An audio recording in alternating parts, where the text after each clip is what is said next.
అన్ని చరిత్రలు నిజం నుంచి పుట్టినవి. అయితే అమెజాన్లో పుట్టిందే ఆ చంద్రబిందు వృక్ష ఇతిహాసం. ఆ చెట్టు పూల ఒక్క రెబ్బైన అన్ని రోగాలకు నివారణి, అన్ని శాపాలకు విరుగుడు. అనేక శతాబ్దాలుగా చాలా పరిశోధకులు ఈ చంద్రబిందు వృక్షం కోసం శోధించారు. ఆ శోధకులందరిలో ప్రముఖుడు కాంకిస్టాడోర్ డాన్ హ్రోపే ది అగీరే దృఢ నిశ్చయంతో ఆ వృక్షం శక్తిని పొందాలనుకున్నాడు. కానీ అడవి ఆ వృక్షాన్ని రక్షించింది. అతను విఫలమయ్యాడని చరిత్ర మనకు చెబుతుంది. కానీ రహస్యాలు చాలా ఉన్నాయి.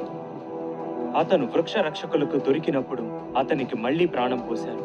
కానీ అతను ఆ పవిత్ర బాణాన్ని ఇవ్వమని బలవంతం చేశాడు. అదే ఆ వృక్షాన్ని కనుక్కో